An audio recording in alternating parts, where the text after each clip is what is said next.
So this is Snag, the stereotyped, nature-inspired aerial grasper. And we use the word stereotyped because just like birds, it does the same landing behaviors no matter what surface it's landing on.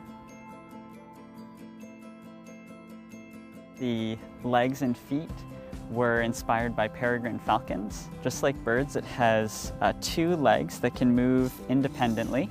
Also, just like birds, this robot has a rigid leg structure and foot structure that's acting like the bones. It has motors, which act like the muscles, and it transmits forces through tendons.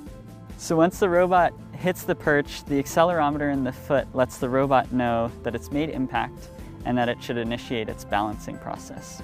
As the robot absorbs its kinetic energy, it then grasps the surface. The toes and claws wrap around to engage with surface features.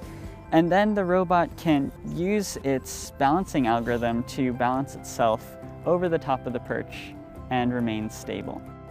One part of what makes it so hard to mimic what birds do in robots is that in the natural environment, there's so much variability and complexity and uncertainty. In a lab, we can control everything. When COVID hit, I moved to rural Oregon. I was lucky to be in a forest where there were plenty of places to test this robot.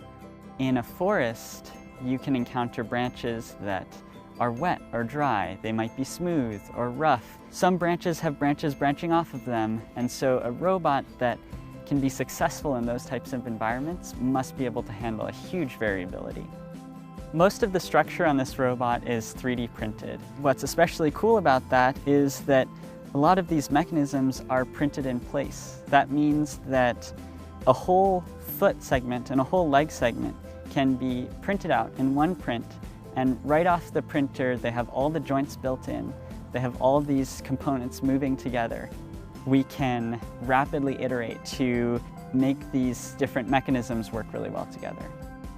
Most aerial robots, especially robots that rely on rotors to keep themselves hovering in the air, can only fly for about half an hour. And so the ability of this robot to perch and save power enables it to study the environment over much longer time periods.